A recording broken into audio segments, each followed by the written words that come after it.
젊음과 새로운 생각이 낮고 오래된 방식보다 더 효율적일 때도 있는 법이죠.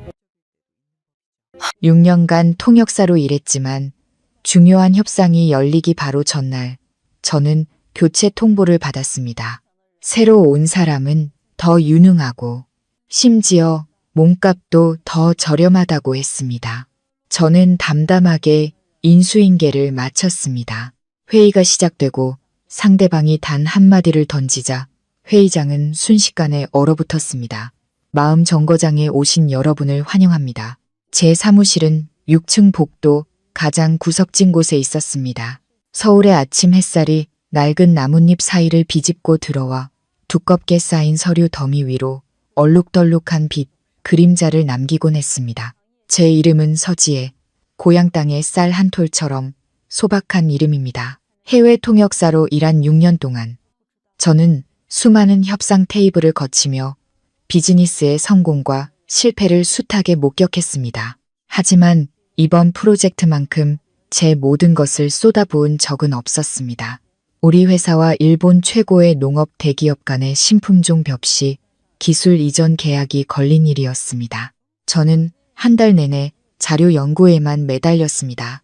생명공학, 염해에 강한 벼의 교배 기술 같은 전문 용어부터 일본 측 대표단의 차 마시는 습관이나 협상 문화까지 작은 갈색 수첩에 꼼꼼히 기록했습니다. 이 프로젝트가 성공하면 서해안 간척지의 수많은 논이 새로운 희망을 품게 될 것이고 태풍과 홍수에 모든 것을 잃는 농민들의 시름을 덜어줄 수 있다는 것을 잘 알고 있었습니다. 그 순간 저는 단순히 월급을 받는 직장인이 아니라 고향에 가장 좋은 것을 가져다 주기 위해 노력하는 농부의 딸이었습니다. 메마른 노크 소리가 제 생각의 흐름을 끊었습니다. 박선영 이사가 사무실로 들어왔습니다. 그녀의 옆에는 화려한 옷차림의 젊은 여자가 서 있었고 뾰족한 하이힐이 대리석 바닥을 긁으며 귀에 거슬리는 소리를 냈습니다. 그 여자의 이름은 박세라. 총무팀에서 몇 번 스치듯 본 낯선 얼굴이었습니다. 박 이사는 손님용 의자에 앉지도 않고 방 한가운데 서서 금태 안경 너머 날카로운 눈으로 제 책상 위 서류 더미를 훑었습니다. 그녀는 헛기침을 하며 목소리를 가다듬었습니다. 서지혜 씨에게 전할 말이 있어요. 오늘 아침 일본 대표단과의 협상 건인데 막판에 인사에 변동이 좀 생겼습니다. 여기 박세라 씨가 서지혜 씨를 대신해서 수석 통역사 자리를 맡게 될 겁니다. 저는 마치 한겨울에 얼음물을 뒤집어 쓴 듯한 충격에 휩싸였습니다. 자리에서 벌떡 일어났습니다. 애써 평정을 유지하려 했지만 속에서는 거대한 파도가 일렁였습니다. 박 이사님, 이유를 이해할 수 없습니다. 저는 이 프로젝트를 초기 단계부터 계속 담당해왔습니다. 모든 자료와 의전 일정 준비도 이미 마쳤고요. 박 이사는 입꼬리만 올린 채 차갑게 웃었습니다. 비용과 스펙을 종합적으로 고려한 경영진의 결정입니다. 박세라 씨는 해외 명문대 학위를 가지고 있고 서지혜 씨의 경력에 비해 훨씬 낮은 보수를 수락했어요. 회사가 긴축 재정에 들어간 상황에서 우리는 가장 효율적인 방안을 우선시해야 합니다.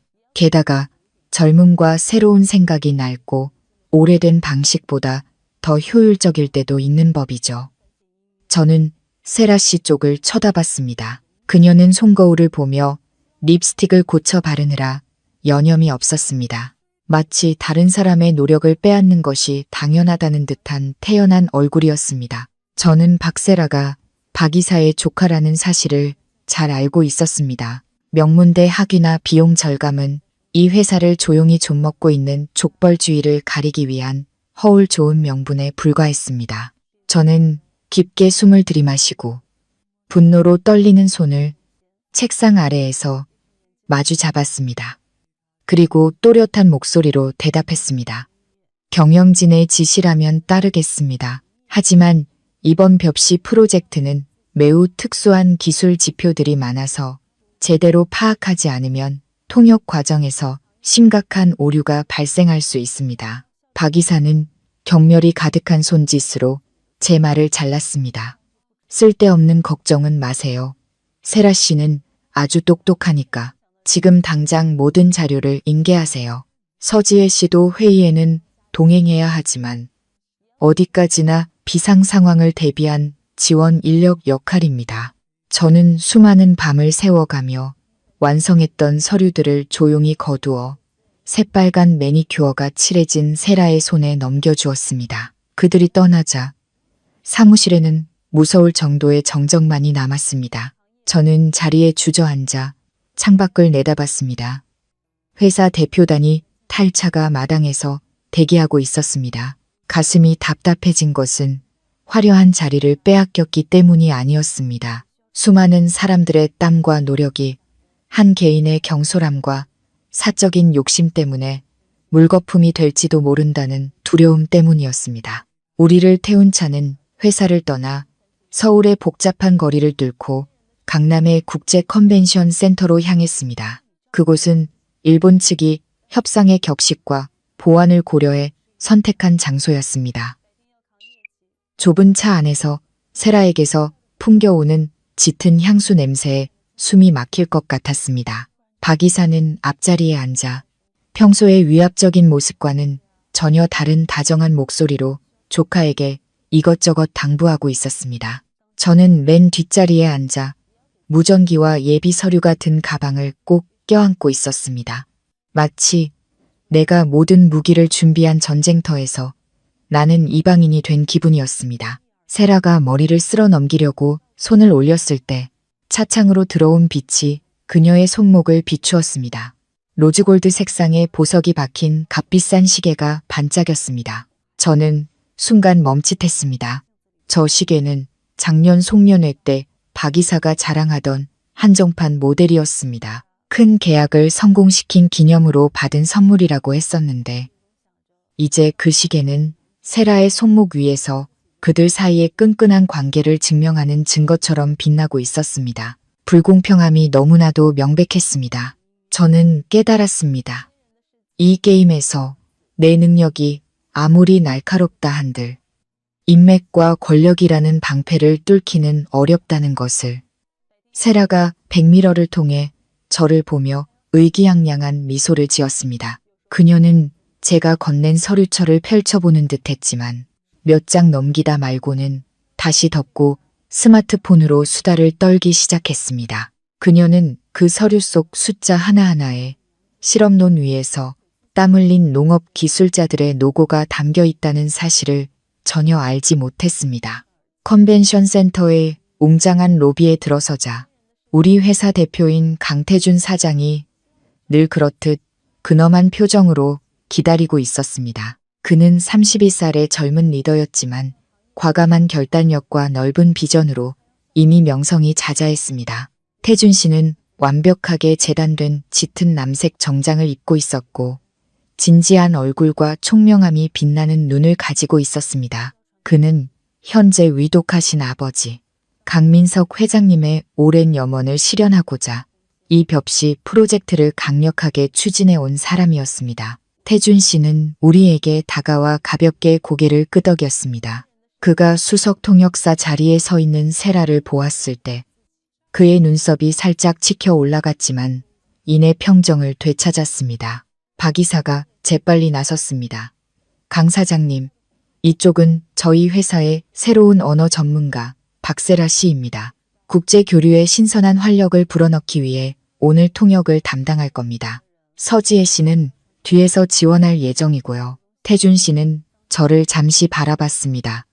그의 눈빛에는 무언가 헤아리기 어려운 감정이 담겨 있었습니다. 그는 세라에게 시선을 돌리며 말했습니다. 전문적인 내용을 확실히 숙지했기를 바랍니다. 이번 협상은 회사의 명운이 걸린 일이라 작은 오차도 용납될 수 없습니다.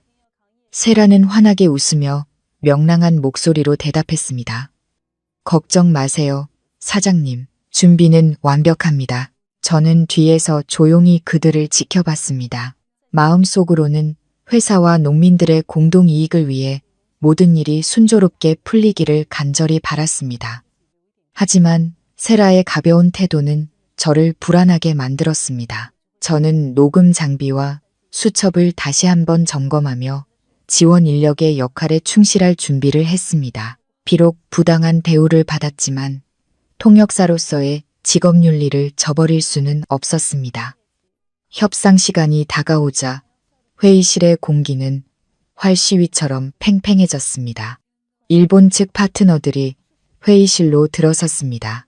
선두에는 차분하면서도 위험 있는 분위기에 연로한 다나카 회장이 있었습니다. 진정한 두뇌 싸움이 시작된 것입니다. 그리고 저는 알 수 있었습니다. 외교적인 미소 뒤에는 단순히 언어 자격증만 가진 세라 같은 사람이 온전히 전달하기 힘든 까다로운 기술적 요구사항들이 숨어 있다는 것을. 협상은 넓은 회의실에서 진행되었습니다. 은은한 향 냄새가 퍼져 있었지만 긴장감을 덜어주지는 못했습니다. 태준 씨는 우리 측 중앙에 앉았고 맞은편에는 다나카 회장과 일본 측 실무진이 자리했습니다. 세라는 태준 씨 옆에 앉아 지나친 자신감으로 통역을 시작했습니다. 처음에는 행정 절차와 의례적인 인사에 대한 대화가 오갔습니다.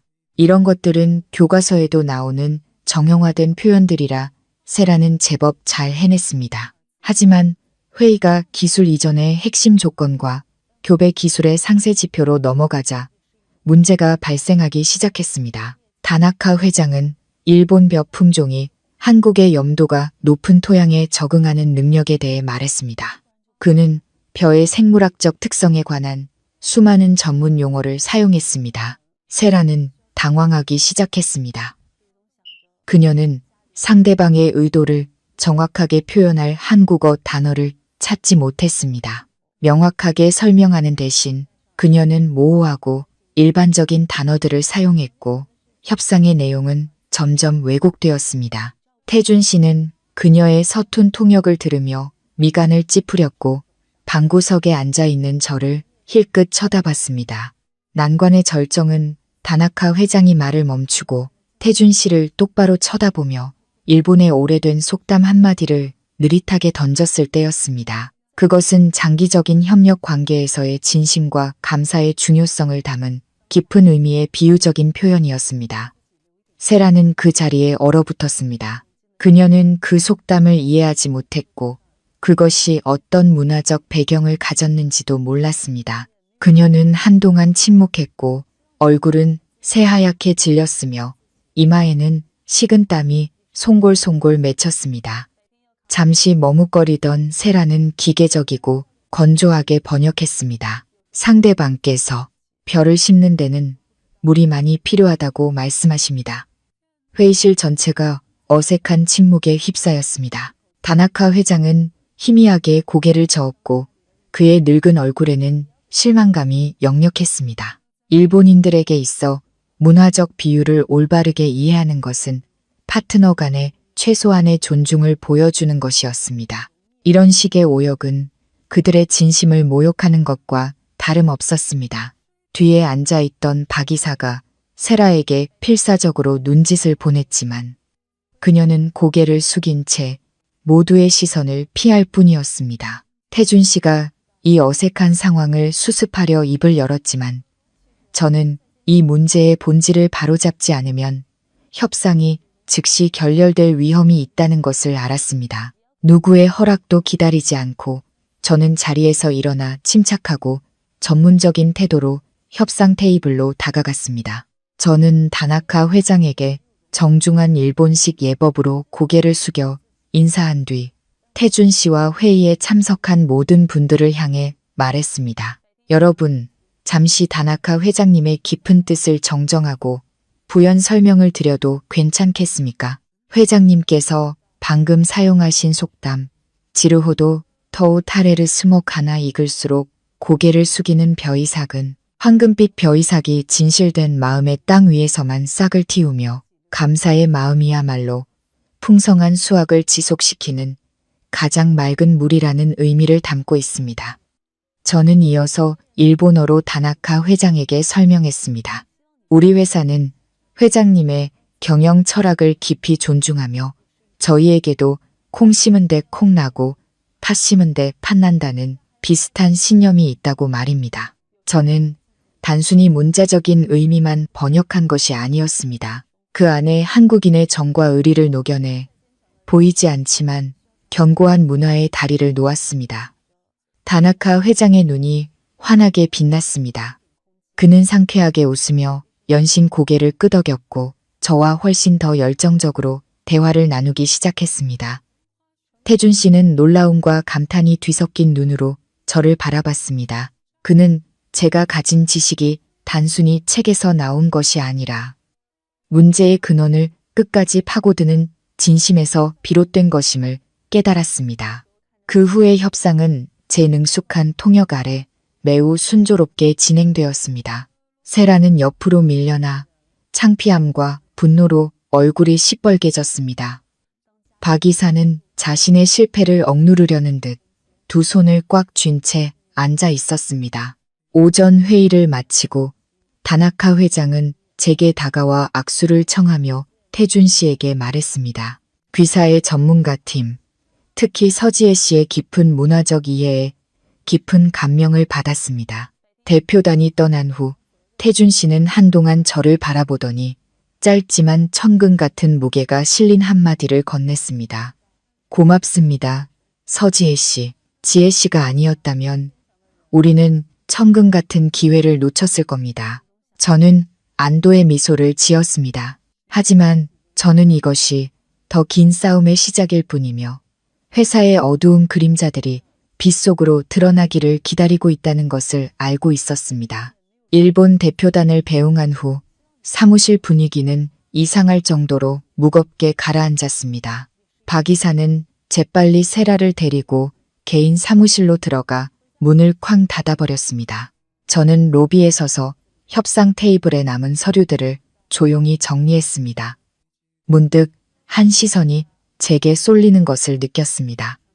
태준 씨였습니다. 그는 여전히 그곳에 서서 한 손은 주머니에 넣고 다른 손으로는 검은 안경테를 만지작거리고 있었습니다. 태준 씨가 제게 다가왔습니다. 그의 발걸음은 단단하고 망설임이 없었습니다. 서지혜 씨. 그의 목소리는 나지막했지만 형언할 수 없는 힘이 실려 있었습니다. 잠시 제 사무실에서 이야기 좀 나눌 수 있을까요? 저는 조금 놀랐지만 이내 평정을 되찾았습니다. 네, 사장님. 태준 씨의 사무실은 건물 최상층에 있어 도시의 광활한 풍경을 한눈에 담을 수 있었습니다. 사무실은 단순하지만 고급스럽게 꾸며져 있었고 원목 가구와 농업, 경제에 관한 수많은 책들로 가득했습니다. 태준 씨는 제게 그의 책상 맞은편 가죽 안락의자에 앉기를 권했습니다. 그는 제 눈을 똑바로 쳐다봤습니다. 그 직설적인 시선에 잠시 당황했지만 두렵지는 않았습니다. 서지혜 씨, 오늘 아침 상황 대처 능력이 아주 인상적이었습니다. 상대방의 문화를 그 정도로 깊이 이해하고 그 미묘한 차이를 간파할 수 있는 배짱을 가진 사람은 흔치 않죠. 언제부터 일본의 지방 속담까지 그렇게 깊이 연구하게 됐는지 궁금하군요. 저는 미소를 지었습니다. 제 노력이 제대로 인정받는 것 같아 마음이 한결 가벼워졌습니다. 사장님, 저는 언어는 껍데기에 불과하고 그 영혼은 문화에 있다고 생각합니다. 이번 벽시 기술 이전 프로젝트에 참여하면서 고향의 염해를 입은 논들을 떠올렸습니다. 만약 제가 양측의 진심을 제대로 전달하지 못한다면 아무리 좋은 기술이라도 뿌리내리기 어려울 거라고 생각했습니다. 다나카 회장님의 속담과 습관을 연구한 것은 우리 회사의 진심을 제대로 전달하기 위함이었습니다. 태준 씨는 고개를 끄덕였고 그의 눈은 동의의 빛으로 반짝였습니다. 지혜 씨의 그 확고함이 저를 안심시키는군요.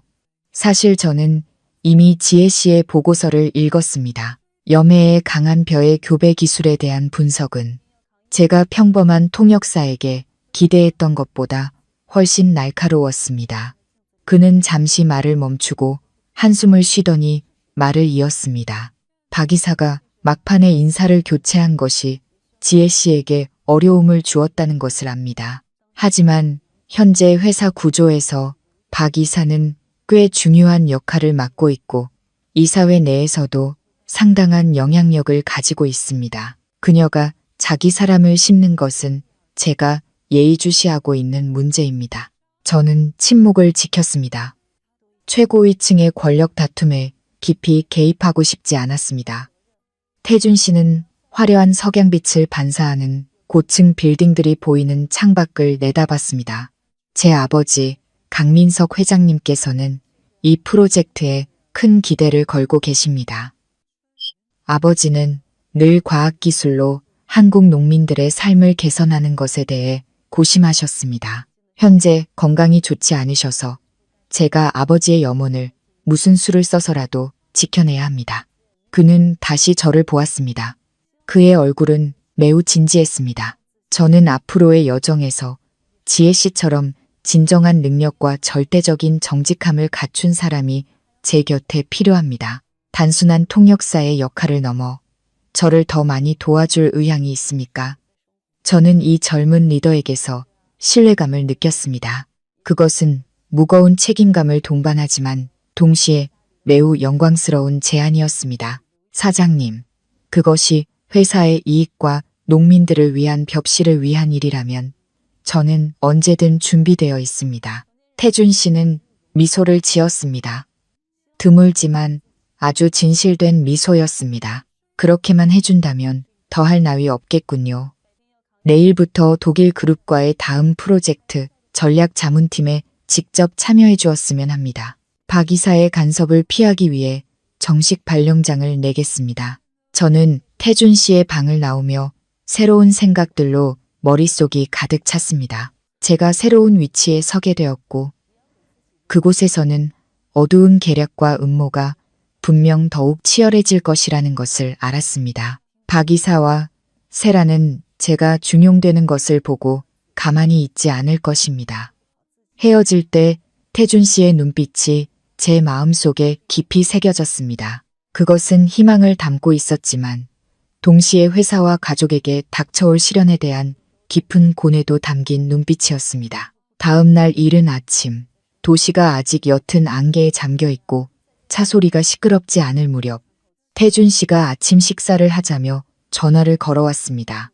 중요한 전략 자문 회의에 들어가기 전에 몇 가지 세부 사항을 더 논의하고 싶다고 했습니다. 저는 그를 종로의 작은 골목 깊숙한 곳에 있는 오래된 설렁탕 집으로 불렀습니다. 서울 토박이들이 인생 설렁탕이라 부르는 정겨운 곳이었습니다. 가게는 작지만 깨끗했고 뽀얀 국물에서 풍겨 나오는 구수한 냄새가 공간을 가득 채웠습니다. 우리는 구석진 작은 나무 테이블에 자리를 잡았습니다. 태준 씨는 오늘 평소보다 편안한 차림이었습니다. 깃을 풀어 헤친 하얀 셔츠를 입은 그는 한결 친근해 보였고 늘 있던 엄격함도 덜해 보였습니다. 뜨거운 김이 모락모락 피어오르는 설렁탕 2그릇이 나왔습니다. 태준 씨는 젓가락으로 국물을 휘저은 뒤 저를 보며 말했습니다. 서지혜 씨, 저는 이곳 분위기가 참 좋습니다. 어릴 적 아버지가 사무실에 가시기 전 매일 아침 저를 데리고 설렁탕을 사주시던 기억이 나거든요. 저는 그를 보며 권위 있는 대표이사라는 가면 뒤에 항상 가족을 생각하는 아들이 있다는 것을 깨달았습니다. 사장님, 때로는 이런 전통적인 가치들이 거친 풍파 속에서 우리를 지탱해주는 가장 튼튼한 버팀목이 되어주기도 하죠. 태준 씨는 고개를 끄덕였습니다. 그는 설렁탕 한 숟갈을 뜨고는 젓가락을 내려놓았습니다. 그의 표정이 상념에 잠겼습니다. 풍파 이야기가 나와서 말인데 현재 상황에 대해 지혜 씨에게 미리 알려줄 게 있습니다.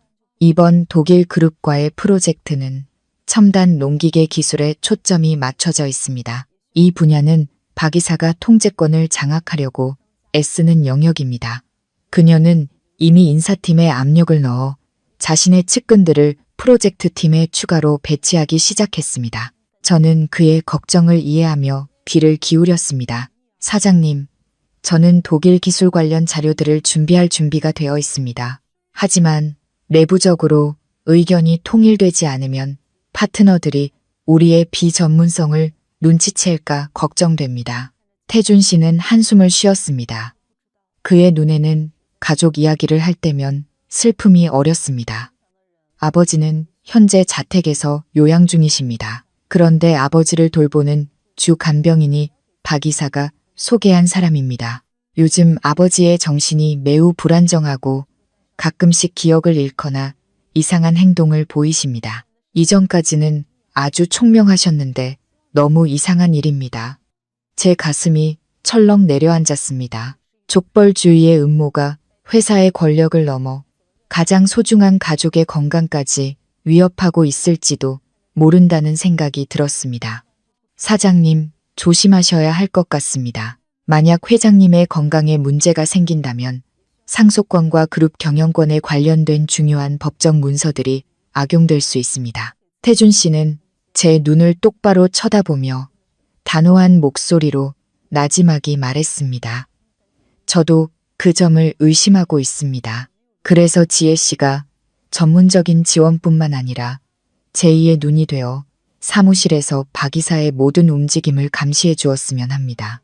다가올 독일 그룹과의 프로젝트에서 지혜 씨를 모든 서류가 이사회에 올라가기 전 최종 검토할 권한을 가진 특별 고문으로 임명하고 싶습니다. 그는 잠시 말을 멈추고 뜨거운 차를 한 모금 마셨습니다.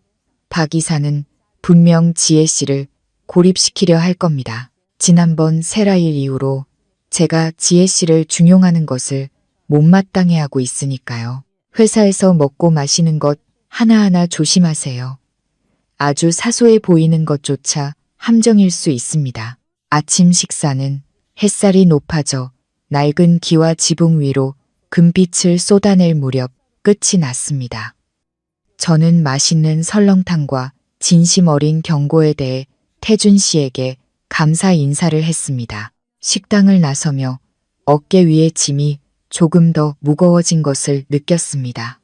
태준 씨의 아버지에 대한 이야기는 저를 소름 돋게 했습니다. 박 이사 같은 여자가 자신의 야망을 위해 연로한 분의 건강까지 발판으로 삼을 수 있다면 목적 달성을 위해 어떤 수단과 방법도 가리지 않을 것입니다. 저는 사무실로 돌아오는 길에 총무팀을 지나쳤습니다. 박 이사가 세라와 다른 몇몇 사람들과 서서 무언가 수군거리고 있었습니다. 저를 보자 그들은 즉시 입을 다물었습니다. 박 이사의 시선이 면도날처럼 차갑게 저를 파고들었습니다. 저는 가볍게 고개를 숙여 인사하고 지나쳤습니다. 이 험난한 여정을 태준 씨와 함께 끝까지 가기 위해 그 어느 때보다 굳건해져야 한다고 다짐했습니다. 그날 밤 서울에는 갑작스러운 소나기가 쏟아졌습니다. 빗방울이 제 작은 오피스텔 창문을 두드리는 소리가 조용하고 슬프게 울려 퍼졌습니다. 저는 책상 앞에 앉아 있었습니다. 형광등 불빛이 차갑게 번지고 있었습니다. 새 프로젝트를 위한 기술 용어 목록을 완성하려 애썼지만 마음은 온통 아침에 태준 씨가 했던 경고들로 가득했습니다. 갑자기 고요한 공간 속에서 이메일 알림음이 울렸습니다. 발신인 이름도 없는 낯선 주소였습니다. 제목은 단지 숫자 뒤에 숨겨진 진실이라는 짧은 몇 글자뿐이었습니다. 저는 불길한 예감에 잠시 멈칫했습니다.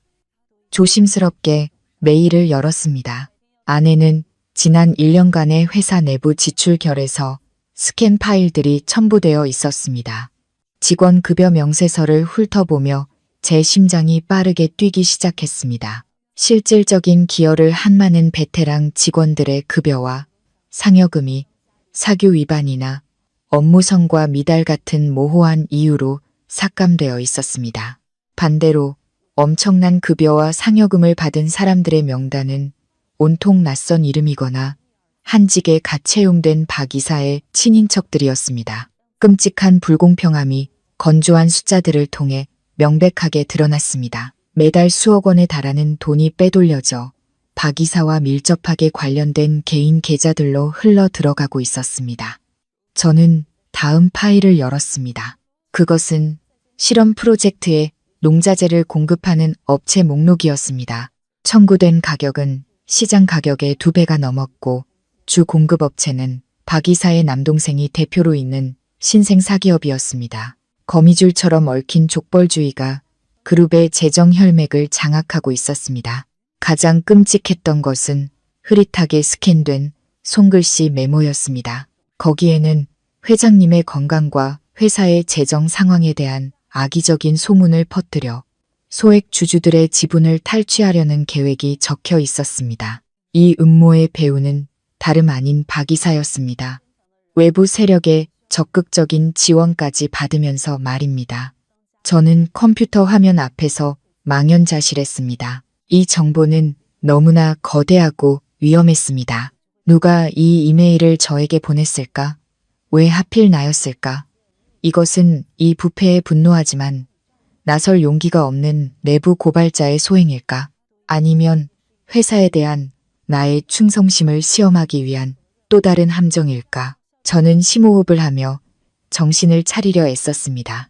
이메일의 출처를 확인할 수 없었기에 지금 당장 태준 씨에게 보고할 수는 없었습니다. 게다가 이런 민감한 자료를 가지고 있다는 사실이 박 이사에게 발각되면 저는 즉시 위험에 처할 수 있었습니다.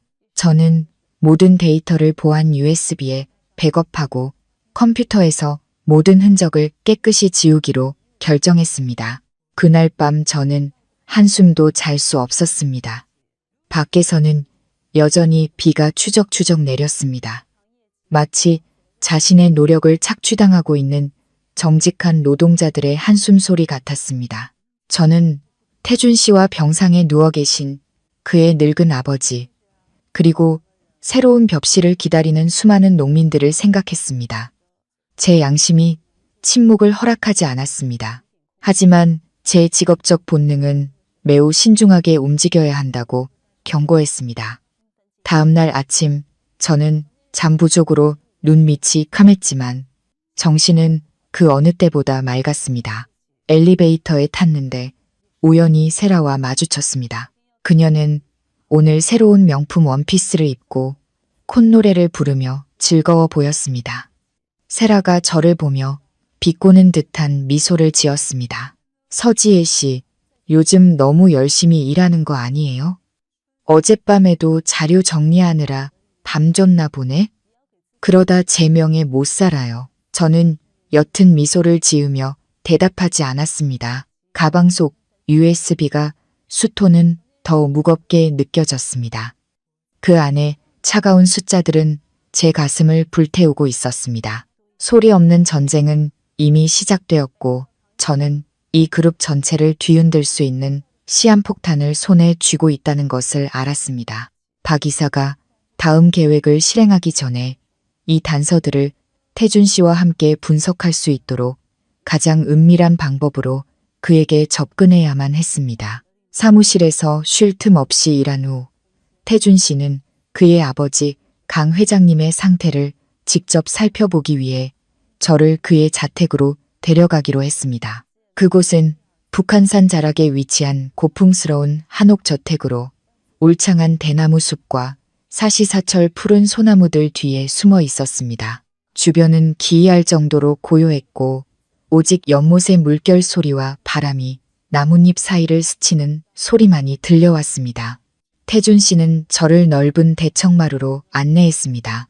벽에는 황금빛 논과 강 회장님의 젊은 시절 출장 사진들이 많이 걸려 있었습니다. 하지만 집 안에서는 무겁고 침체된 분위기가 감돌았습니다. 태준 씨는 저를 2층으로 데려갔습니다. 강 회장님이 쉬고 계시는 곳이었습니다. 방 앞에서는 40대쯤 되어 보이는 여자가 옅은 푸른색 간병인 복을 입고 호박색 액체가 담긴 컵을 조심스럽게 타고 있었습니다. 태준 씨가 제게 소개했습니다. 이쪽은 최 간병인입니다. 박 이사가 소개해줬죠. 최 간병인은 우리에게 가볍게 고개를 숙였지만 그녀의 눈에는 경계심이 가득했고 저를 힐끔힐끔 훔쳐보았습니다. 우리는 방으로 들어갔습니다. 강 회장님은 벨벳으로 감싼 안락의자에 앉아 멍하니 창밖을 바라보고 있었습니다. 그의 얼굴은 야위었고 햇빛을 보지 못해 피부는 거무칙칙했습니다. 태준 씨를 보자 그는 입술을 살짝 움직였지만 뚜렷한 말은 나오지 않았습니다. 태준 씨는 아버지 곁에 무릎을 꿇고 그의 힘줄 돋은 손을 잡았습니다. 아버지, 저 태준이에요. 벽시 프로젝트를 도와주는 서지혜 씨를 모시고 왔어요. 강 회장님은 천천히 고개를 돌렸습니다. 그의 시선은 저를 스쳐 지나가 책상 위의 사진에 멈췄습니다. 그는 희미하게 속삭였습니다. 벽시를 지켜야 한다. 쌀 한 톨이 하늘에 옥이니라. 저는 문득 이상한 점을 발견했습니다. 회장님이 계신 곳 옆 차상에 상표도 없이 손으로 휘갈겨 쓴 글씨 몇 자만 적힌 약병이 놓여 있었습니다. 제가 그것을 주시하자 최 간병인이 재빨리 그 약병을 앞치마 주머니에 숨기는 것을 보았습니다. 태준 씨가 아버지와 이야기하는 동안 저는 방을 구경하는 척하며 회장님의 식사를 준비하는 작은 부엌 쪽으로 가보았습니다. 진한 한약 냄새와 함께 맵고 불쾌한 이상한 향이 섞여 있었습니다. 강 사장님, 잠시 발코니에 나가서 바람 좀 쐬고 와도 될까요? 저는 최 간병인을 관찰할 기회를 만들기 위해 조용히 말했습니다. 발코니에서 안을 들여다보니 최 간병인이 몰래 통화를 하고 있었습니다. 목소리는 아주 작았지만 왔어요. 여기 있어요. 이사님, 걱정 마세요. 같은 단어들이 간간히 들렸습니다. 심장이 쿵쾅거렸습니다. 그녀는 분명 박 이사에게 상황을 보고하고 있었습니다. 방으로 돌아왔을 때 강 회장님은 졸리기 시작한 듯 보였습니다. 눈꺼풀이 처지고 머리가 한쪽으로 기울어지는 것이 마치 강제로 깊은 잠에 빠져드는 것 같았습니다. 최 간병인이 재빨리 다가와 회장님을 침대에 눕히며 약효가 돌려면 회장님께 안정이 필요하다고 우리에게 둘러댔습니다. 돌아오는 차 안에서 태준 씨는 한동안 침묵했습니다. 서울의 가로등 불빛이 차창을 스쳐 지나갔습니다. 그는 저를 보며 깊은 고통이 담긴 목소리로 말했습니다. 서지혜 씨, 봤습니까? 제 아버지는 예전에 강철 같은 분이셨습니다. 하루에 18시간을 일해도 지치지 않으셨죠. 그런데 지금은 자기 집에서 유령처럼 지내고 계십니다. 저는 태준 씨의 눈을 똑바로 보며 단호하게 말했습니다. 사장님의 의심이 근거가 있다고 생각합니다. 최 간병인의 태도와 상표 없는 약병, 모든 것이 의심스럽습니다. 게다가 그녀가 박 이사에게 전화로 상황을 보고하는 것을 직접 봤습니다. 회장님께서 드시는 물이나 약의 샘플을 몰래 채취해서 박 이사가 손 쓸 수 없는 신뢰할 만한 의료기관에서 정밀 검사를 받아보시길 권합니다. 태준 씨는 핸들을 꽉 잡았습니다. 그의 손마디가 하얗게 질렸습니다. 그렇게 하겠습니다. 그들이 아버지를 더 이상 망가뜨리도록 내버려 둘 수 없습니다. 벽씨는 아버지의 평생 수건이지만 아버지의 목숨이야말로 제게 가장 소중한 것입니다. 그날 밤 저는 뒤척이며 잠을 이룰 수 없었습니다. 쇠약해진 강 회장님의 모습과 최 간병인의 의심스러운 눈초리가 머릿속을 떠나지 않았습니다. 저는 제가 단순히 경제 프로젝트에 참여하고 있는 것이 아니라 선과 악의 경계가 그 어느 때보다 희미해진 인간성에 대한 전쟁 한가운데 서 있다는 것을 깨달았습니다. 독일의 농기계 그룹 아그리테크와의 협력 프로젝트가 결정적인 단계에 접어들었습니다. 요 며칠간 회사 사무실의 분위기는 작은 전쟁터처럼 팽팽했습니다. 수백 페이지에 달하는 계약서 초안이 법무팀과 경영진 사이를 오갔습니다. 특별 고문으로서 저는 태준 씨로부터 모든 기술 조항과 기술 이전 약속을 검토하는 임무를 받았습니다. 월요일 아침 박 이사는 대회의실에서 긴급 회의를 소집했습니다. 오늘 세라는 아주 비싼 오피스룩을 차려입고 박 이사 옆에 앉아 값비싼 만년필을 든 채 거만한 표정을 짓고 있었습니다. 박 이사는 서류 뭉치를 태준 씨 쪽으로 밀었습니다. 강 사장님, 독일 측에서 아주 서두르고 있습니다. 1차 대금 지급 일정에 맞추려면 오늘 오후에 바로 이 양해각서에 서명해야 한다고 합니다. 제가 법무팀과 함께 꼼꼼히 확인했는데 모든 조항이 우리에게 매우 유리합니다. 태준 씨는 저를 잠시 쳐다본 뒤 박 이사를 향해 말했습니다. 제 고문이 마지막으로 검토할 시간이 더 필요합니다. 이것은 수천억 원 가치의 계약입니다. 서두를 수 없습니다. 박 이사는 입꼬리를 올리며 은근한 비웃음을 흘렸습니다. 그래서 서지혜 씨는 언어 전문가이지 독일의 복잡한 법률 용어와 기술 용어를 전부 이해할 만한 전문 지식이 있을까요? 이렇게 기다리다가는 천금 같은 기회를 놓칠까 염려됩니다. 세라도 옆에서 거들며 자기가 읽어봤는데 모든 것이 완벽했다고 말했습니다. 저는 침착하게 계약서를 펼쳤습니다. 그동안 쌓아온 깊은 기술적 이해를 바탕으로 한 줄 한 줄 꼼꼼히 검토하기 시작했습니다.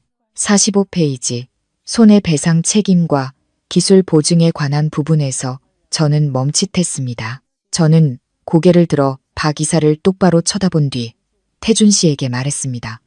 강 사장님, 박 이사님, 8.2조항과 첨부된 기술 부록에 대해 드릴 말씀이 있습니다. 이 문서에 따르면 상대방은 최신 세대의 콤바인 생산 라인 기술을 이전하기로 약속했습니다. 하지만 장비 세부 사항을 보면 핵심 부품들의 제품 번호는 10년도 더 된 구형 모델에 속하는 것들입니다. 저는 모두가 정보를 소화할 시간을 주기 위해 잠시 말을 멈추고 또렷하게 말을 이었습니다. 더 우려스러운 것은 손해배상 조항입니다. 한국의 토양이나 기후 때문에 운용 과정에서 결함이 발생할 경우 우리 그룹이 수리 및 교체 비용을 전액 부담해야 하며 부품은 상한가 없는 가격으로 그들로부터 직접 구매해야 한다고 규정되어 있습니다. 박 이사는 책상을 내리치며 목소리를 높였습니다. 서지혜 씨, 지금 무슨 말을 하는지 알고 있습니까? 당신은 독일의 유수한 기업이 우리를 속이고 있다고 비난하는 겁니까? 이건 그냥 내구성이 검증된 호환 부품일 뿐입니다. 저는 조금도 동요하지 않고 어젯밤 밤새워 연구한 국제기술규격 대조표를 꺼냈습니다. 박 이사님, 이것은 국제농업기구가 발표한 장비 모델 번호 대조표입니다. 이 부품들은 사실 유럽에서 생산이 중단된 재고품입니다. 이 계약서대로 서명한다면 우리는 고철 덩어리를 엄청난 바가지를 쓰고 사게 되는 셈입니다. 그리고 기계가 고장나면 우리는 빠져나갈 길 없는 배상의 덫에 걸리게 될 겁니다. 예상되는 손실액은 매년 수백억 원에 달할 수 있습니다. 회의실은 무서운 침묵에 휩싸였습니다. 세라의 얼굴이 창백해졌습니다. 그녀는 당황하며 박 이사를 쳐다봤습니다. 태준 씨는 계약서를 집어들고 제가 방금 지적한 부분을 다시 꼼꼼히 읽었습니다. 그의 얼굴이 차갑게 굳었습니다. 태준 씨는 서류철을 세게 덮으며 박 이사를 똑바로 쳐다봤습니다. 박 이사님, 어떻게 이렇게 심각한 오류가 법무팀의 검토와 이사님의 결재를 통과할 수 있었습니까? 서지혜 씨가 제때 발견하지 못했다면 우리 회사는 프로젝트가 시작되기도 전에 파산 직전에 놓였을 겁니다. 박 이사는 애써 태연한 척했지만 그녀의 두 손은 미세하게 떨리고 있었습니다. 아마 독일 측 비서가 문서를 작성하는 과정에서 착오가 있었나 봅니다. 즉시 다시 확인하도록 하겠습니다. 태준 씨는 자리에서 일어서며 위험 있는 목소리로 말했습니다. 오늘 오후 서명식은 취소합니다. 우리는 독일 측과 모든 세부 조항을 처음부터 다시 검토할 것입니다. 그리고 앞으로 이 프로젝트의 모든 법적 문서는 제 책상에 올라오기 전 반드시 서지혜 씨의 검토 서명을 거쳐야 합니다. 저는 회의실을 나오며 등 뒤에서 박 이사가 쏘아붙이는 살기 어린 시선을 느꼈습니다. 저는 회사의 재정적 재앙을 막았지만 동시에 저 자신을 더욱 위험하고 직접적인 대결 구도로 몰아넣었다는 것을 알았습니다. 박 이사는 유령 계약서를 통해 회사 돈을 빼돌리려는 음모를 노골적으로 드러냈고, 이제 저의 존재는 그녀의 길을 가로막는 가장 큰 장애물이 되었습니다. 계약서 소동으로 팽팽해진 분위기를 풀고 주요 파트너사 사모님들과의 관계를 다지기 위해 회사는 한강변의 5성급 호텔에서 고급스러운 애프터눈 티파티를 열었습니다. 이곳은 서울의 상류층이 모이는 곳으로 부유할 뿐만 아니라 예의와 문화적 소양을 매우 중시하는 사람들이었습니다. 박 이사는 고상한 검은색 벨벳 한복을 입고 목에는 커다란 진주 목걸이를 하고 나타났습니다. 옆에는 화려하지만 이곳의 고전적인 분위기와는 다소 어울리지 않는 실크 드레스를 입은 세라가 있었습니다. 태준 씨는 제가 섬세한 대화를 보조할 문화 및 언어 담당 비서 자격으로 동행해달라고 요청했습니다. 은은한 연꽃차 향기와 감미로운 음악이 흐르는 공간에서 파트너사 사모님들은 서울의 아름다움과 전통 가치에 대해 이야기하기 시작했습니다. 박 이사는 모두 앞에서 저를 공경에 빠뜨리려는 속셈으로 벽에 걸린 수묵화를 보고 불쑥 말을 꺼냈습니다. 서지혜 씨, 문화의 조예가 깊다고 들었어요. 이 그림은 옛날 모내기 풍경을 그린 것 같은데 저 위에 쓰인 한시의 의미를 여기 사모님들께 설명해 줄 수 있나요? 이런 고전 문학은 서지혜 씨 같은 젊은 사람이 이해하기는 좀 어려울 텐데 말이죠. 옆에 서 있던 세라가 속으로 웃었습니다. 그녀는 평범한 농가 출신인 제가 이런 학문적인 지식 앞에서 당황할 것이라고 확신했습니다. 손님들도 호기심 어린 눈으로 저를 쳐다봤습니다. 저는 침착하게 미소를 지으며 그림으로 다가갔습니다. 박 이사님, 사모님들. 이 그림은 봄날 한국 농민들의 노동 장면을 재현한 것입니다. 그림 위의 한시는 조선시대 한 문인의 시에서 발췌한 것으로 자연과 인간 노동의 조화를 노래하고 있습니다. 쌀알은 옥 같은 음식에 비유되며 햇살과 바람, 그리고 땅에 대한 사랑의 결정체라고 말합니다. 저는 옛날부터 내려오는 벼농사 기술에 대해 열정적으로 설명하기 시작했습니다. 그 안에 한국인의 근면함과 인내에 대한 이야기를 엮어 넣었습니다. 저는 우리 조상들이 물려주신 백성을 근본으로 삼고 농업을 기반으로 삼는 철학에 대해 이야기했습니다. 제 지식은 단순히 책에만 머물러 있지 않았고 제가 자라온 논밭의 숨결을 담고 있었습니다. 파트너사 사모님들은 귀를 기울여 들었고 때때로 고개를 끄덕이며 감탄했습니다. 한대영 투자자의 아내인 연로한 사모님 한 분이 칭찬의 말을 건넸습니다. 서지혜 씨처럼 젊은 분이 이렇게 깊은 지식과 전통 가치에 대한 존중을 가지고 있다니 정말 드뭅니다. 지혜 씨의 이야기를 들으니 이 땅이 더욱 사랑스러워지는군요. 박 이사의 얼굴이 굳었고 입가의 미소는 어색해졌습니다. 자신이 놓은 덫이 오히려 제가 빛날 무대가 될 줄은 꿈에도 몰랐을 것입니다. 세라는 그곳에 서서 노골적인 질투심을 드러냈습니다. 그녀는 주목을 되찾으려 어설픈 영어 몇 마디를 끼워 넣었지만 손님들의 무관심한 시선만 받을 뿐이었습니다. 티파티가 끝난 후 태준 씨는 차로 가는 제 옆에서 제가 들을 수 있을 만큼 작은 목소리로 말했습니다. 서지혜 씨 덕분에 아주 자랑스러웠습니다. 지혜 씨는 회사의 경제적 이익뿐만 아니라 문화적 자존심까지 지켜냈습니다. 박 이사는 분명 격분했겠지만 진실과 능력은 언제나 제자리를 찾게 마련입니다. 저는 고요한 한강 수면을 바라보며 이상하게 마음이 평온해지는 것을 느꼈습니다. 질투와 음모가 저를 둘러쌀 수 있지만 만약 제가 맑은 마음과 일에 대한 선의를 지킨다면 결코 무너지지 않을 것이라고 생각했습니다. 하지만 저는 회사 경영진의 균열이 이제는 돌이킬 수 없는 수준에 이르렀다는 것도 깨달았습니다. 박 이사는 공개적으로 저를 적으로 간주했고 저는 중요한 프로젝트들이 본격적으로 실행 단계에 접어들면서 앞으로 닥쳐올 더 큰 풍파에 대비해야 했습니다. 티파티가 끝나고 손님들의 박수 소리가 아직 귓가에 맴돌 때 저는 태준 씨와 함께 호텔의 대리석 복도를 따라 산책했습니다. 해 진녘의 서울 공기는 차가워지기 시작했습니다. 강에서 불어오는 바람에 저는 살짝 몸을 떨었습니다. 태준 씨가 그것을 알아차린 듯 했습니다.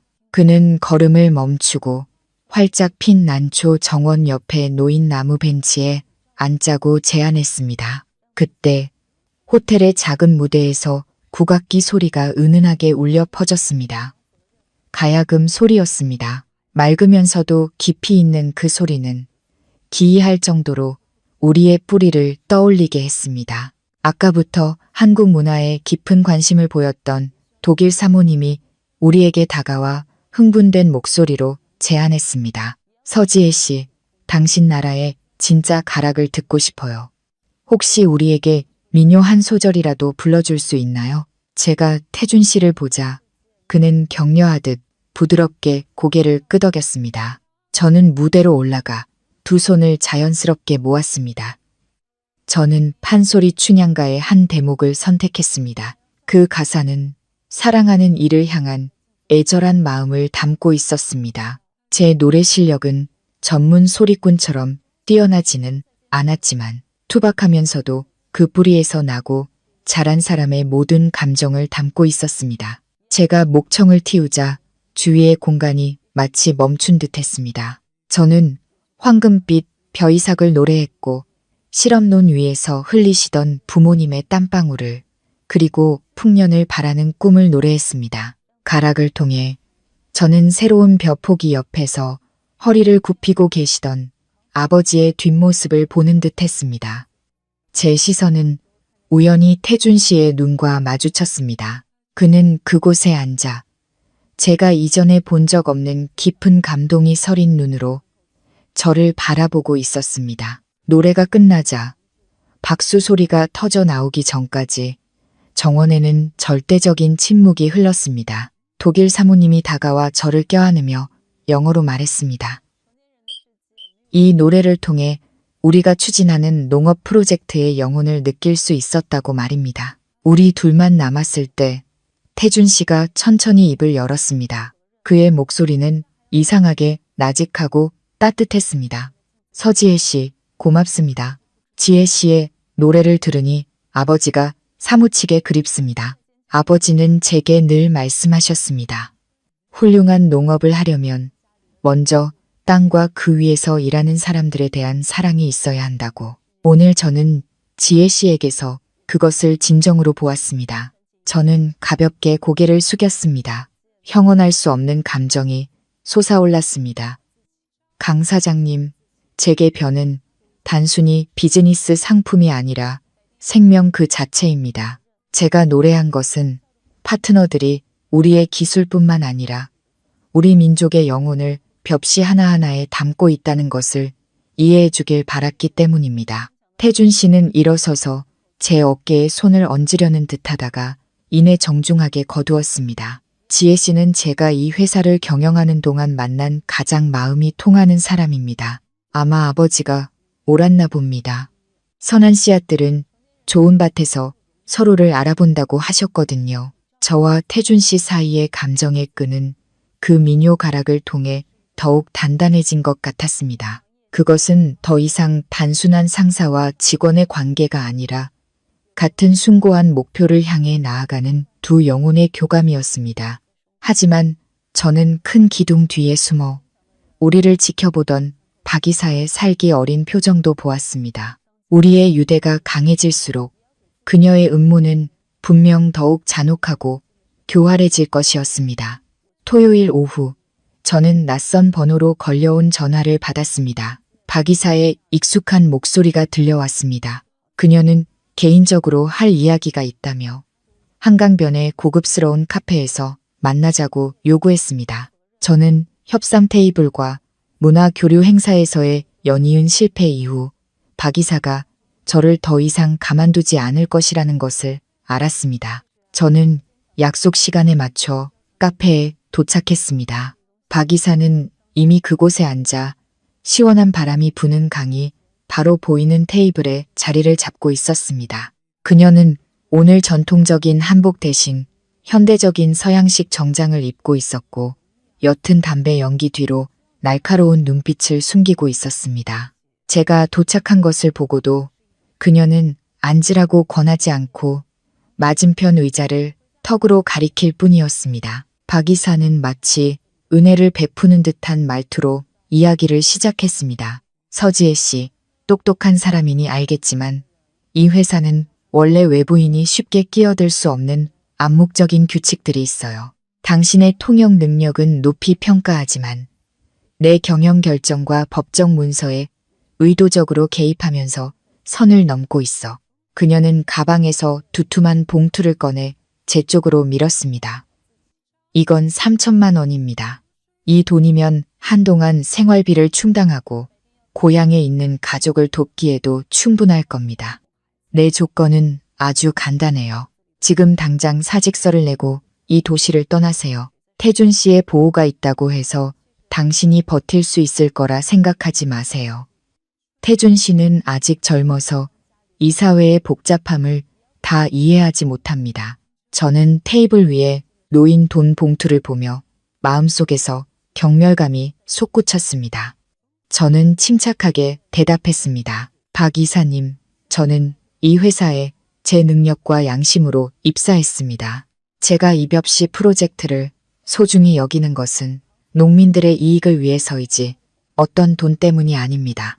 3천만 원으로 제 명예와 진심을 살 수 있다고 생각하십니까?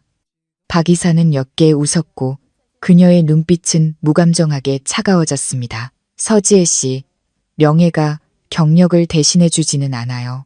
이 바닥에서는 아무리 재능 있는 젊은이라도 앞뒤를 살피지 않으면 스스로 모든 문을 닫게 된다는 걸 명심해야 해. 나에게는 당신이 상상도 못할 지지 세력이 있어. 만약 계속 잘못된 곳에 서 있겠다면 그 대가는 때로 고향에 있는 당신의 가장 소중한 사람들이 치르게 될지도 몰라. 박 이사의 직접적인 협박에 저는 소름이 돋았습니다. 제 자신에 대한 두려움 때문이 아니라 이 싸움에 제 가족까지 끌어들이는 그녀의 잔인함 때문이었습니다. 저는 자리에서 일어나 매우 단호한 목소리로 말했습니다. 박 이사님, 바로 부모님과 고향의 벽시들을 생각하기 때문에 저는 더욱 떠날 수 없습니다. 돈으로 사람의 마음을 살 수는 있겠지만 진실은 결코 살 수 없습니다. 저는 이사님의 더러운 협박에 굴복하지 않을 겁니다. 저는 등을 돌려 걸어 나왔고 분노로 얼굴이 일그러진 박 이사를 그곳에 남겨두었습니다. 시원한 바람이 부는 한강 변기를 걸으며 저는 제가 중요한 경계선을 넘었다고 느꼈습니다. 이 싸움은 이제 더 이상 회사만의 문제가 아니었습니다. 그것은 가장 기본적인 삶의 가치를 지키기 위한 전쟁이 되었습니다. 저는 박 이사가 더욱 과감하게 행동할 것이라고 생각했습니다. 아마 제가 예상하지 못한 비열한 수법일 수도 있습니다. 저는 즉시 이 만남에 대해 태준 씨에게 알려 그가 대비할 수 있도록 해야 했습니다. 박 이사는 이미 자신의 목적을 위해 모든 것을 희생할 준비가 된 악인의 얼굴을 드러냈기 때문입니다. 월요일 아침, 회사는 독일 아그리테크 그룹에서 온 기술 엔지니어들과 함께 업무의 정점을 맞이했습니다. 박 이사가 직접 관리하는 총무팀의 사전 준비에 따라 모든 통역팀과 핵심 엔지니어들은 시간을 절약하기 위해 사무실에서 점심을 함께하기로 했습니다. 식사는 회사의 오랜 케이터링 업체에서 준비했는데 그 업체는 박 이사의 남동생이 소유주로 등재된 곳이었습니다. 저는 원래 건강을 지키고 긴장된 업무 시간 동안 맑은 정신을 유지하기 위해 아침 일찍 직접 도시락을 준비하는 습관이 있었습니다. 그날 아침 저는 갓 끓인 계란죽을 작은 보온 도시락에 담아왔습니다. 제가 피곤할 때마다 어머니께서 해주시던 소박한 음식이었습니다. 바로 이 소박한 습관이 저를 교활한 음모에서 구해냈습니다. 점심시간이 되자 모두들 회사에서 제공한 화려한 음식들을 즐겁게 먹기 시작했습니다. 세라와 박 이사 쪽의 다른 통역사들은 아주 맛있게 식사하며 가끔씩 제가 소박한 계란죽을 먹는다고 큰 소리로 놀려댔습니다. 태준 씨는 갑작스러운 회의 때문에 함께 식사하지 못했습니다. 저는 사무실 구석에 조용히 앉아 직접 만든 계란죽의 구수한 향을 음미하며 몸속으로 퍼지는 따뜻함을 느꼈습니다. 오후 업무가 시작된 지 불과 1시간 만에 끔찍한 사고가 발생했습니다. 엔지니어 팀의 절반과 거의 모든 통역사들이 동시에 극심한 복통을 호소하기 시작했습니다. 세라의 얼굴은 창백해졌고 그녀는 계속 구토하며 바닥에 쓰러졌습니다. 사방에서 신음소리가 터져나오자 사무실은 순식간에 혼란에 빠졌습니다. 긴급하게 불려온 의사들은 점심에 제공된 햄에서 발견된 특정 박테리아로 인한 심각한 집단 식중독이라는 잠정 결론을 내렸습니다. 혼란스러운 와중에 독일 파트너들은 극도로 불쾌한 기색을 보이기 시작했습니다. 그들은 규율과 업무 진행 속도를 매우 중시하는 사람들이었습니다. 독일 엔지니어 팀의 팀장인 클라우스 씨는 쓰러져 있는 사람들을 보며 독일어로 소리쳤습니다. 정말 비전문적이군. 언어와 기술 지원을 해줄 사람이 아무도 없는데 어떻게 일을 계속하란 말인가. 그때 통역팀에서 유일하게 정신이 멀쩡하고 건강했던 제가 즉시 일어섰습니다. 저는 동료들에 대한 걱정을 억누르고 클라우스 씨에게 다가가 정확한 독일어로 그를 안심시켰습니다. 클라우스 팀장님, 예기치 못한 사고에 대해 진심으로 사과드립니다. 저는 강태준 사장님의 특별 고문인 서지혜입니다. 우리가 논의 중인 콤바인 라인의 모든 기술적 사양을 완벽하게 파악하고 있습니다. 의료팀이 상황을 수습하는 동안 제가 팀장님의 모든 언어 지원 업무를 책임지겠습니다. 그 후 5시간 동안 저는 혼자서 복잡한 기계 도면과 상세 설계도 사이를 오가며 분투했습니다.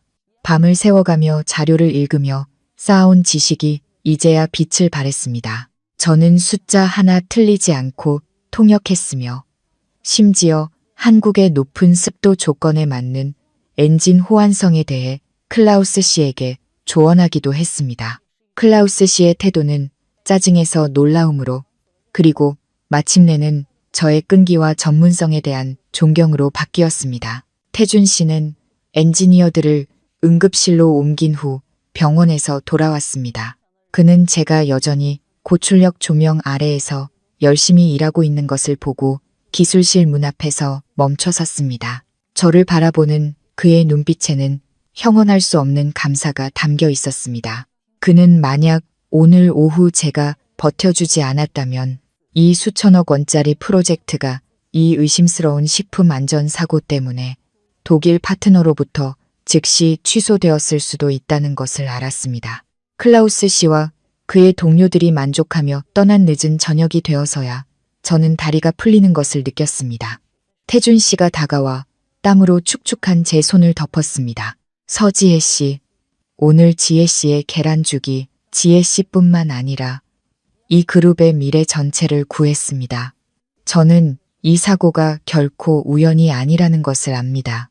박 이사는 식사 한 끼로 자기 편이 아닌 사람들을 모두 제거할 수 있다고 생각할 만큼 오만했던 겁니다. 저는 태준 씨를 보았습니다. 피곤함에 목소리가 잠겼지만 정신은 여전히 맑았습니다. 강 사장님, 박 이사는 이제 사람의 생명에 직접적인 영향을 미치는 위험한 수법까지 쓰기 시작했습니다. 더 이상 관용을 베풀어서는 안 됩니다.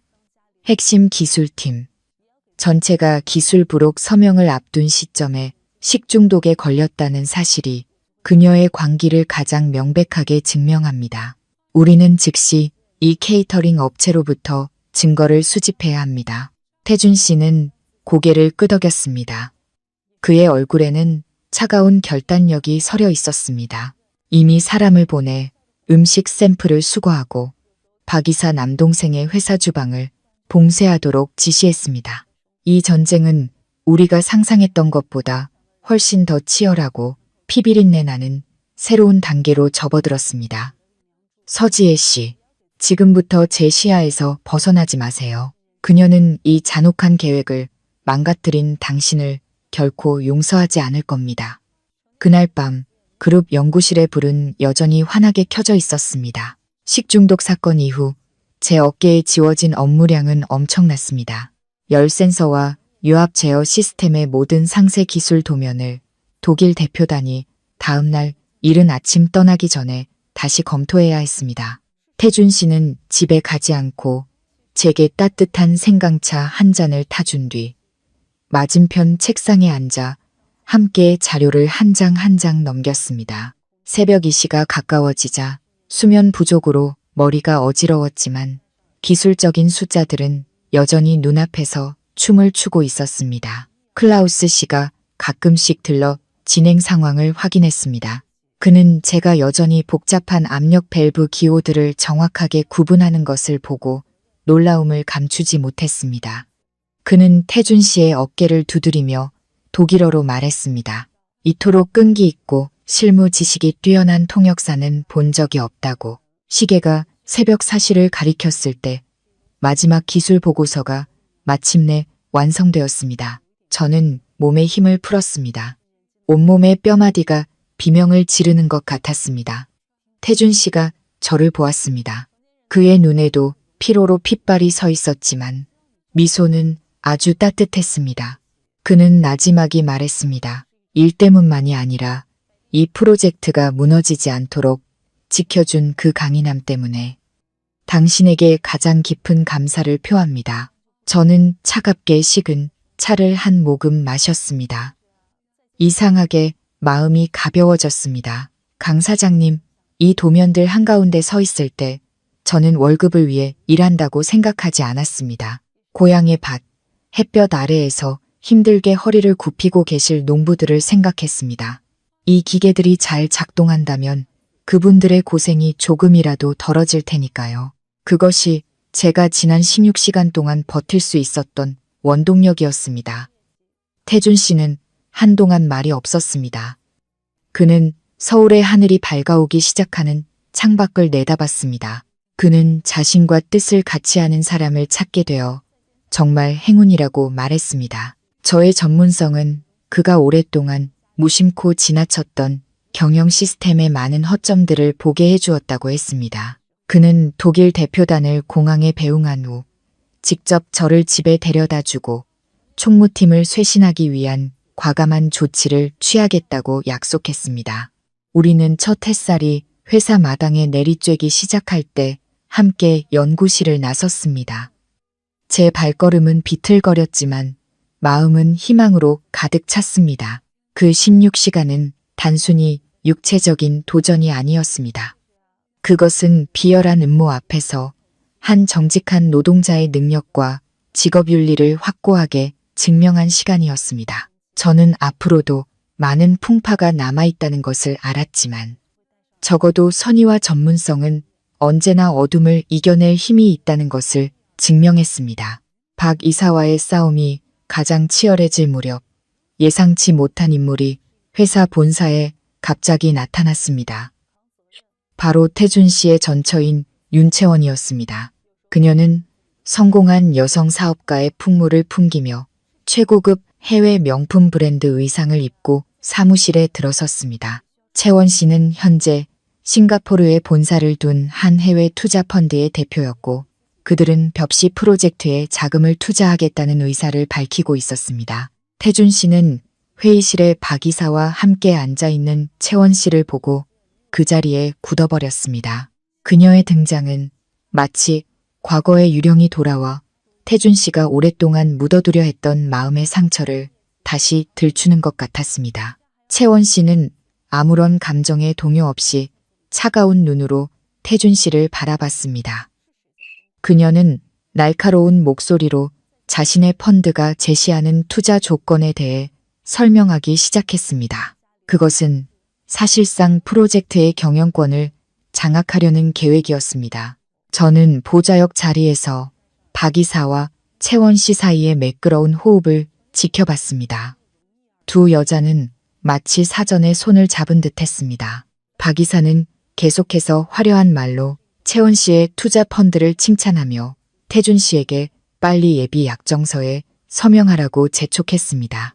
저는 이것이 이전의 음모들보다 훨씬 더 정교한 함정이라는 것을 깨달았습니다. 채원 씨는 단순히 돈만 가져온 것이 아니었습니다. 그녀는 태준 씨를 협상 테이블에서 무너뜨리기 위해 그의 약점에 대한 깊은 이해까지 동반하고 있었습니다.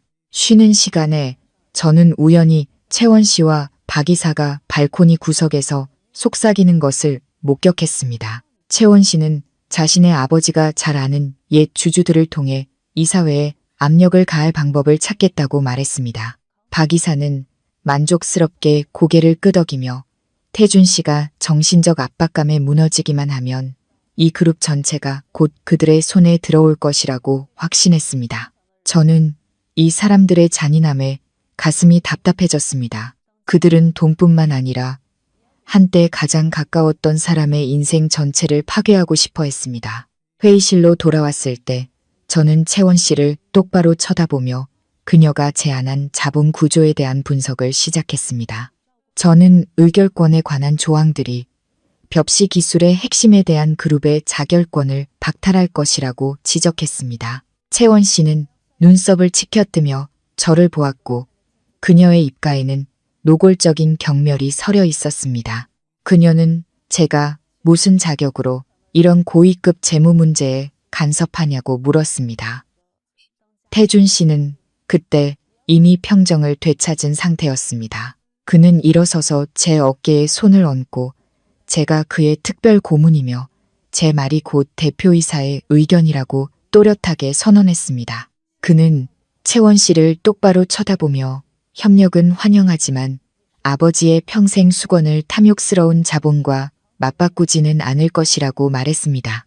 채원 씨의 등장은 태준 씨 부자를 둘러싼 음모의 거미줄이 얼마나 촘촘한지를 더욱 명확하게 보여주었습니다. 그리고 이 싸움은 이제 가장 위험한 악역들이 모두 모습을 드러낸 셈이었습니다.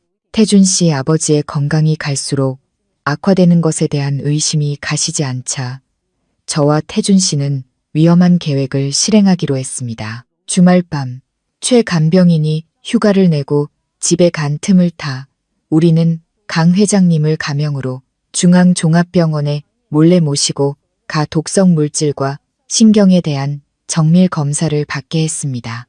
병원에서 혈액 검사와 뇌 MRI 촬영 등 일련의 검사를 마친 후 경험 많은 신경과 과장님은 매우 심각한 표정으로 우리를 바라봤습니다. 그는 강 회장님의 혈액에서 고농도의 강력한 신경 안정제가 검출되었다고 말했습니다. 그 약은 보통 조현병 환자의 격렬한 발작을 억제하는 데 사용되는 약물이었습니다. 이 약을 통제 없이 장기간 복용하게 되면 정신이 흐려지고 기억력이 심각하게 감퇴하며 행동 통제 능력을 상실하게 된다고 했습니다. 의사는 이것이 단순한 의료 과실이 아니라 의도적인 정신적 독살 행위라고 단언했습니다. 이 약을 계속 복용하면 환자는 약물에 의존하게 되고 조종당하기 쉬워지며 결국에는 완전한 치매 상태에 이르게 된다는 것이었습니다. 태준 씨는 그 말을 듣고 다리에 힘이 풀렸습니다. 그는 박 이사와 그 일당이 상속권을 탈취하기 위한 발판으로 아버지의 건강을 이용할 만큼 잔인할 줄은 상상도 못했습니다. 비통한 심정으로 저택에 돌아온 우리는 최간병인이 매일 강 회장님께 드리던 모든 약과 음식을 조용히 다시 확인했습니다. 저는 박 이사가 회장님께 선물로 가져온 고급 인삼청 병안에서 미세하게 갈아 정교하게 섞어 넣은 약물 결정체를 발견했습니다. 그것이 바로 매일같이 강 회장님의 총명함을 갉아먹고 그를 불법적인 지분 양도 서류에 서명하게 만들 꼭두각시로 만들어 온 영혼의 독약의 근원이었던 것입니다. 이 고통스러운 진실 앞에서 태준 씨는 분노와 슬픔으로 두 눈이 붉게 충혈된 채 주먹을 꽉 쥐었습니다. 그는 그들이 더 이상 단 1분도 활개치고 다니도록 내버려 두지 않겠다고 맹세했습니다. 우리는 이 사실을 계속 비밀로 하는 한편 중앙병원 의사의 지도 아래 모든 독극물을 해독 효과가 있는 보약과 한약재로 몰래 교체하기로 했습니다. 강 회장님을 지키는 싸움이 최우선 과제가 되었습니다. 강 회장님께서 정신을 되찾으셔야만 그룹 내부에 숨어있는 어두운 그림자들을 쓸어낼 법적 자격과 명분을 얻을 수 있었기 때문입니다. 저의 전문성과 예리함은 태준 씨가 박 이사와 채원 씨의 악마 같은 연합에 맞서 전면적인 반격을 시작할 가장 중요한 증거를 찾는데 결정적인 역할을 했습니다. 12월 서울에는 강추위가 몰아쳤습니다. 우리 회사는 대형 컨벤션 센터에서 열리는 지속 가능한 농업 정상회의에 참가했습니다. 이 행사는 과학자, 투자자, 그리고 정부 부처 대표들이 모두 모이는 연중 가장 중요한 행사였습니다. 태준 씨는 이 자리를 빌려 아버지의 평생 역작인 새로운 내염성, 벼 품종의 위상을 확고히 하고 싶어 했습니다. 박 이사와 채원 씨는 아주 화려한 발표 보고서를 준비해 왔습니다. 개막 직전 박 이사는 제게 자료 파일을 건네며 명령조로 말했습니다. 이건 프로젝트 지역에서 나온 최신 실험 생산량 데이터예요. 오늘 오후 발표에서 이 숫자들 그대로 통역해야 합니다. 숫자 하나라도 절대 바꾸면 안 돼요. 저는 자료를 받아 빠르게 훑어보았습니다. 비상식적으로 높은 생산량 숫자를 보고 심장이 마구 뛰었습니다. 이 자료에 따르면 우리 벼 품종은 서해안 간척지에서 헥타르당 10톤의 수확량을 기록했습니다. 이것은 현재의 실제 경작 환경에서는 상상도 할 수 없는 숫자였습니다. 저는 박 이사의 음모를 즉시 알아차렸습니다. 그녀는 허위 데이터를 퍼뜨려 해외 대기업들의 투자를 유치한 뒤 벼 생산량의 진실이 밝혀지기 전에 그 돈을 해외로 빼돌릴 셈이었습니다. 저는 그녀와 논쟁하는 대신 서해안 현장에 나가 있는 농업 기술자들에게 조용히 연락했습니다. 몇 번의 비밀 통화를 통해 저는 실제 데이터를 수집했습니다. 생산량은 헥타르당 6, 7톤에 불과했습니다. 비록 박 이사의 허위 수치보다는 낮았지만 매우 안정적이고 실질적인 가치가 높은 결과였습니다. 저는 점심시간 내내 제가 직접 확인한 실제 데이터를 기반으로 한 또 다른 발표 자료를 준비했습니다. 오후 수백 명의 국내외 귀빈들 앞에서 채원 씨가 거만한 자신감을 뽐내며 무대에 올랐습니다. 그녀는 영어로 발표를 시작했고 제게 대형 스크린에 동시 통역을 띄워달라고 요구했습니다. 채원 씨가 허위 수치를 발표하기 시작했을 때 저는 과감한 결정을 내렸습니다. 저는 박 이사의 자료를 따르지 않고 제가 직접 취합한 실제 데이터 표와 함께 서해안에서 익어가고 있는 벼들의 실제 사진을 스크린에 띄웠습니다. 청중석이 술렁였습니다. 채원 씨는 스크린을 보고 얼어붙었고 그녀의 얼굴은 완전히 잿빛으로 변했습니다.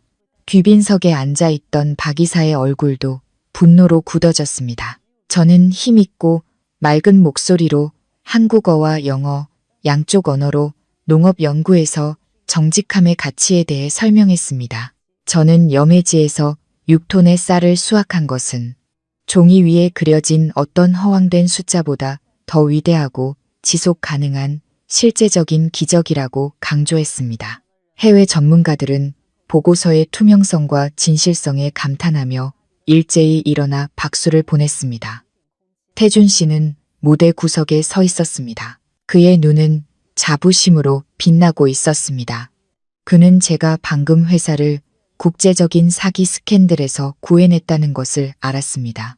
회의가 끝나자 독일과 일본의 주요 투자자들이 먼저 태준 씨에게 다가와 더 깊은 협력을 제안했습니다. 박 이사와 채원 씨는 굴욕감 속에서 조용히 자리를 떴지만 저는 이 실패가 그들을 막다른 길로 몰아넣어 더욱 무모하고 위험하게 만들 것이라는 것을 알았습니다. 정상회의에서의 승리 이후 저는 해외 파트너들과의 협력 양해각서를 마무리하기 위해 자주 늦게까지 일해야 했습니다.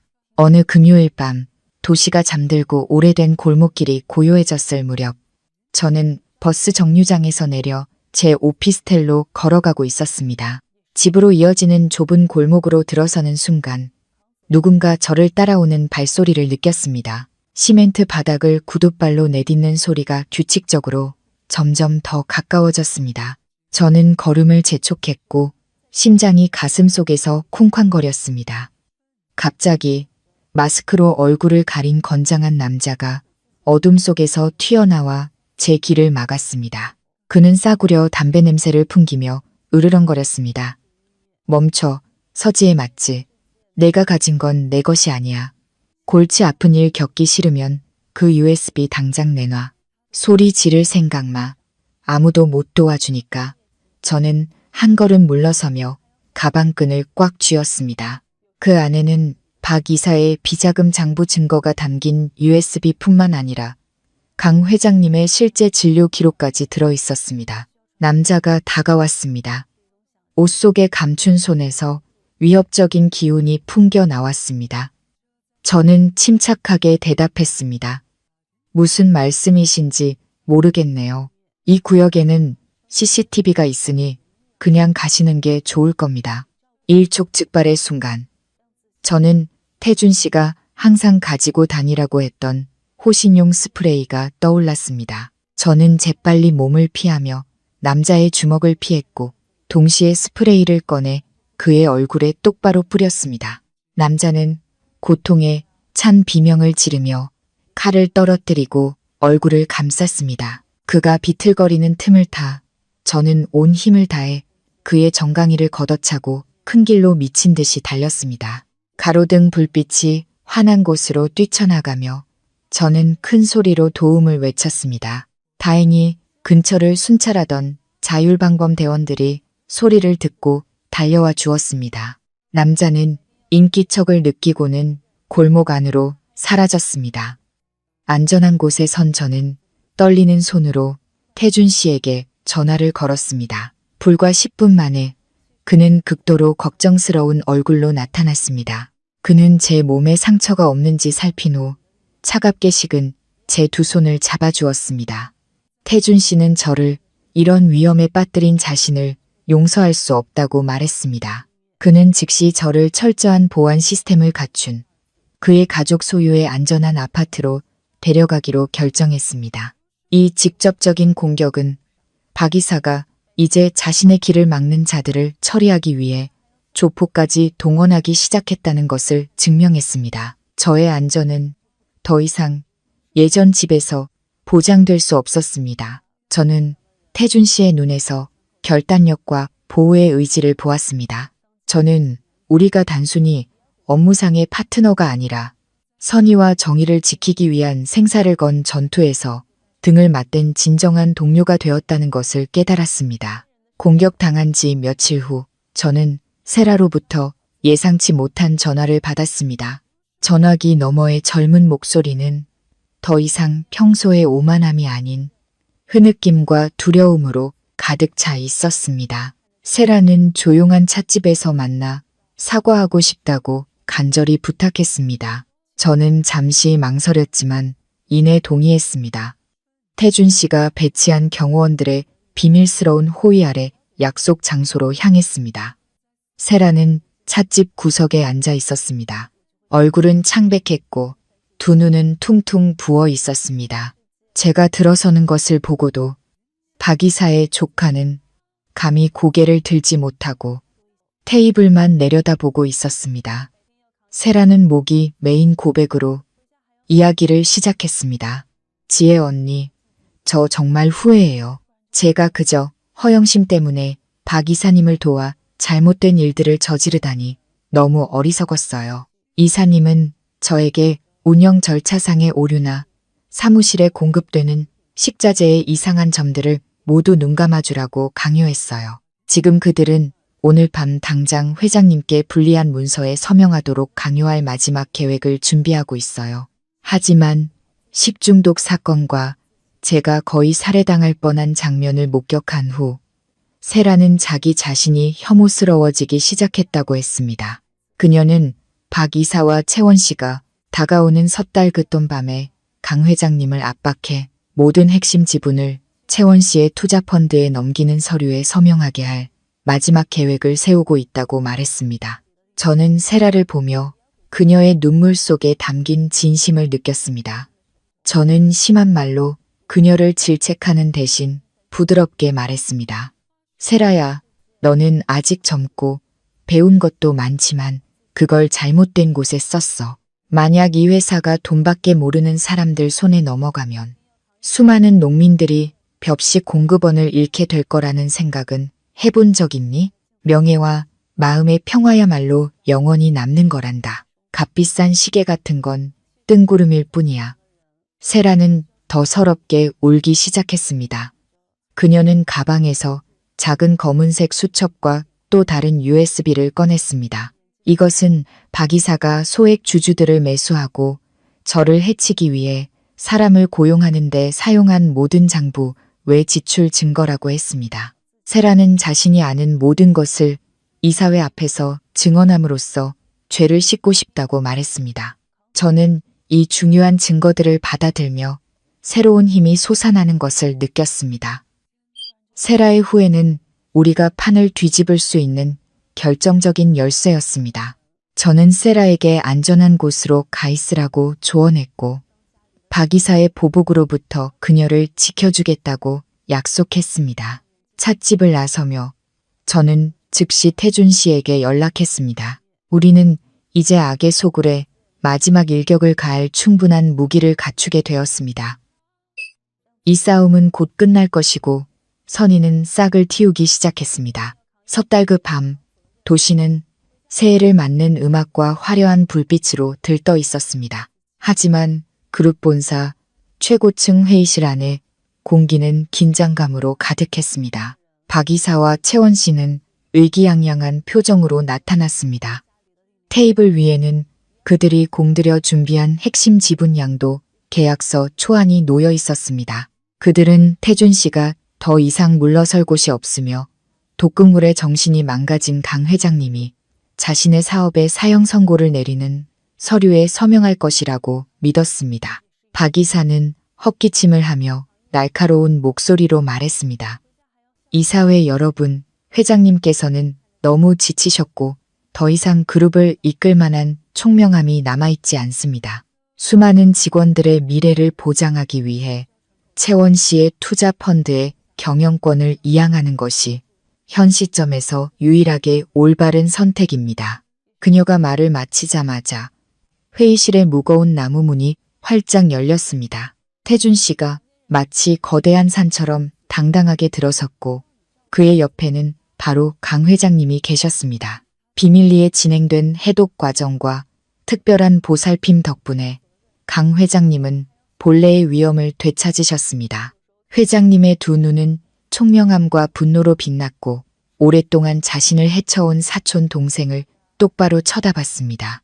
회의실 전체가 경악했고 박 이사에게서 몰래 돈을 받았던 몇몇 주주들은 고개를 숙이며 떨기 시작했습니다.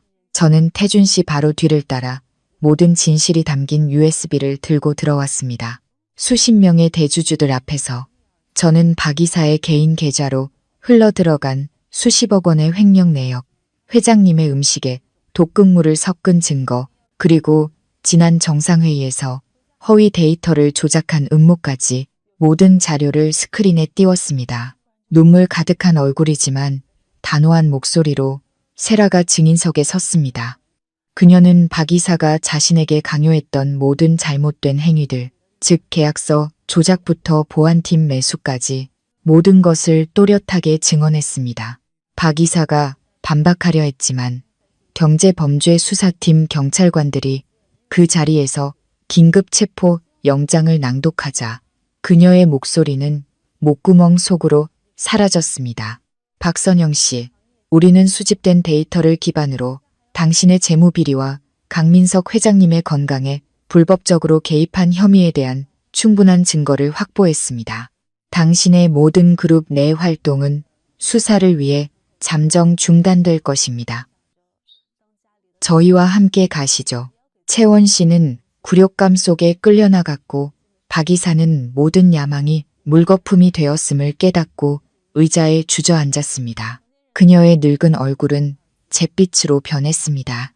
정의는 하늘과 땅이 바뀌는 그 순간에 실현되었고 선의를 위한 새로운 새벽을 맞이하기 위해 모든 어둠을 쓸어냈습니다. 거대한 폭풍이 지나간 후 그룹은 완전히 새로운 정신으로 재건의 단계에 들어섰습니다. 태준 씨가 공식적으로 회장직을 이어받았고 저는 지역사회 발전 전략을 책임지는 부사장으로 임명되었습니다. 우리의 첫 번째 결정은 박 이사에게 휘둘렸던 모든 직원을 처벌하는 것이 아니라 그들에게 실수를 바로잡을 기회를 주는 것이었습니다. 우리는 부패한 환경 속에서 많은 사람들이 생계의 무게와 권력에 대한 두려움 때문에 잘못된 길을 선택해야만 했다는 것을 이해했습니다.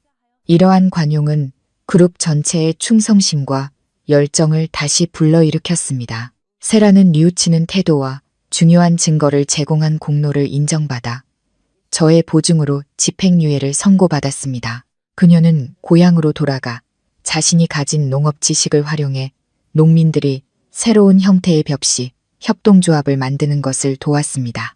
우리도 공식적으로 선한 씨앗 기금을 설립하여 매년 수익의 일부를 떼어 가난하지만 학업에 열의가 있는 농촌 학생들에게 장학금을 지급하고 직장에서 부당한 대우를 받는 노동자들에게 법률 비용을 지원했습니다. 회사는 이제 단순히 벽시를 파는 것이 아니라 사회의 마음에 희망과 공정함의 씨앗을 심고 있었습니다. 1년 후 제 고향의 논이 추수철을 맞았을 때 우리는 잘 익은 벼의 구수한 향기 속에서 소박한 결혼식을 올렸습니다. 화려한 호텔에서의 예식 대신 저는 태준 씨의 손을 잡고 황금빛으로 물결치는 논두렁 사이를 걸었습니다. 가난하지만 순박한 농민들의 축복 속에서 우리는 결혼 축의금 전액을 산간 지역 아이들을 위한 깨끗한 초등학교와 현대적인 보건소를 짓는데 사용했습니다. 튼튼하게 수리된 초가집 아래 따뜻한 신혼 첫날 밤 태준 씨는 저를 품에 안고 제 머리에 턱을 기댄 채 속삭였습니다. 내가 배운 가장 큰 교훈은 끈기와 선의에 대한 믿음이 가진 힘이야. 저는 미소를 지었습니다.